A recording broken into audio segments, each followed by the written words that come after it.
প্রিয় শিক্ষার্থী বন্ধুরা, তোমরা তোমাদের শিক্ষার সমস্ত তথ্য জানতে এবং সকল সমস্যার সমাধান জানতে এখনই জয়েন করো আমাদের ফেসবুক গ্রুপে। ফেসবুক গ্রুপের লিংক দেওয়া আছে ডিসক্রিপশন বক্সে। স্বাগতম সবাইকে ওয়েস্ট পয়েন্ট একাডেমিতে। আশা করি সবাই ভালো আছো। আজকে আমরা আলোচনা করবো নবম শ্রেণীর বাংলা ষষ্ঠ অধ্যায় 153 নম্বর পৃষ্ঠার সমাধান নিয়ে। ষষ্ঠ অধ্যায়ে প্রথম পরিচ্ছেদটা কবিতা দিয়ে সাজানো। তার প্রেক্ষিতে স্বাধীনতায় এই শব্দটি কিভাবে আমাদের হলো, এই কবিতাটি রয়েছে। তোমরা নিশ্চয়ই কবিতাটি পড়েছো।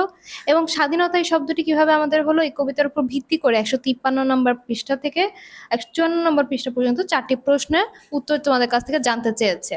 উত্তরগুলো কিরকম হবে আসো আজকে আমরা জেনে নিই। প্রথম প্রশ্ন, স্বাধীনতা এই শব্দটি কিভাবে আমাদের হলো, কবিতায় কবি কি বলতে চেয়েছে? স্বাধীনতা এই শব্দটি কিভাবে আমাদের হলো কবিতায় কবি বঙ্গবন্ধু শেখ মুজিবুর রহমানের 7ই মার্চের ঐতিহাসিক ভাষণ স্বাধীনতা ও দেশপ্রেমের কথা বলতে চেয়েছেন।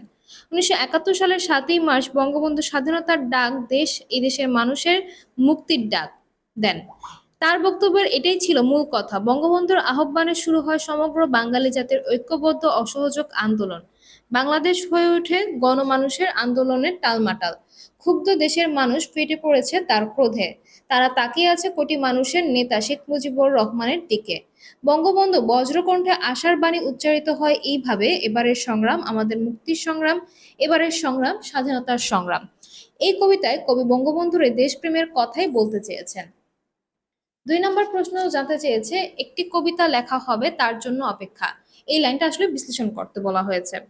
1971 সালের 7ই মার্চ বাংলার মানুষের অবিসংবাদিত নেতা বঙ্গবন্ধু শেখ মুজিবুর রহমানের কণ্ঠ নিঃসৃত বক্তব্য শোনার জন্য ঢাকার রেসকোর্স ময়দানে, বর্তমান যেটা সোহরাওয়ার্দী উদ্যান হিসেবে পরিচিত, অপেক্ষা করছিল লাখ লাখ মানুষ। বঙ্গবন্ধুকে কল্পনা করা হয়েছে কবি রূপে, কারণ তিনি বাংলাদেশের মানুষের স্বাধীনতার স্বপ্ন ও অনুভূতির রূপকার। 7ই মার্চের ভাষণের মধ্য দিয়ে তার বাঙালি হৃদয়ের আবেগপ্রবণ প্রকাশকে কবিসুলভ মনে হয়। সুতরাং বঙ্গবন্ধুর ভাষণটিকে কবিতার সঙ্গে তুলনা করে তাকে কবি অভিধাটি যথার্থভাবে দিয়েছেন একালের কবি নির্মলেন্দু গুণ। এ প্রসঙ্গে কবি বলেছে, একটি কবিতা লেখা হবে তার জন্য অপেক্ষা। আসো তারপরে প্রশ্নটি দেখে নিই। 3 নম্বর প্রশ্ন জানতে চেয়েছে, এই কবিতায় কবি হিসেবে কাকে অভিহিত করা হয়েছে, কেন? এই কবিতায় বাংলার মানুষের অবিসংবেদিত নেতা বঙ্গবন্ধু শেখ মুজিবুর রহমানকে কবি হিসেবে অভিহিত করা হয়েছে। কারণ একজন কবি তার কবিতার ভাবের বন্ধনে যেভাবে মানুষকে বেঁধে রাখতে পারেন, বঙ্গবন্ধু তার আবেগময় বাগ্গীতায় সেভাবেই জনতাকে সম্মোহিত করতে পারেন। তার একটি প্রমাণ বঙ্গবন্ধুর ঐতিহাসিক 7ই মার্চের ভাষণ।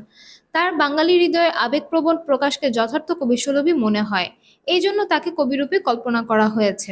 1971 সালের 5ই এপ্রিল মার্কিন যুক্তরাষ্ট্রের বিখ্যাত নিউজ উইক পত্রিকায় প্রকাশিত এক নিবন্ধনে বঙ্গবন্ধুকে রাজনীতির কবি বলে আখ্যায়িত করে লেখা হয়, তিনি লাখ লাখ মানুষকে আকর্ষণ করতে পারেন সমাবেশে এবং আবেগময় বাগ্গীতার তরঙ্গের পর তরঙ্গে তাদের সম্মোহিত করে রাখতে পারেন। সুতরাং বঙ্গবন্ধুকে কবি অভিধাটি যথার্থভাবেই দিয়েছেন। ইতিহাসের কোন ক্রান্তি লগ্নে বঙ্গবন্ধু 7ই মার্চের ভাষণ দিয়েছিল, এ সম্পর্কে তোমার ধারণা সংক্ষেপে লেখো।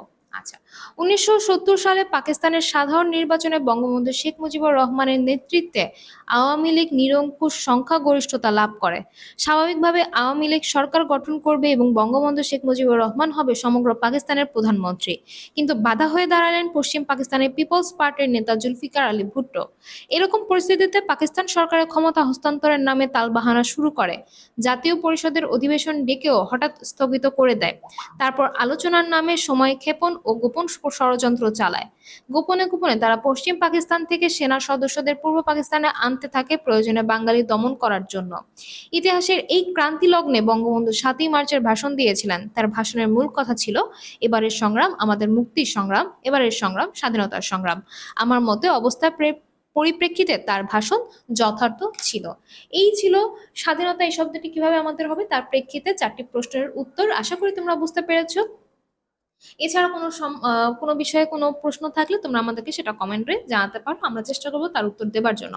পরবর্তী ক্লাসে পরবর্তী কবিতা এবং প্রশ্নের উত্তর নিয়ে তোমাদের সাথে আলোচনা হবে।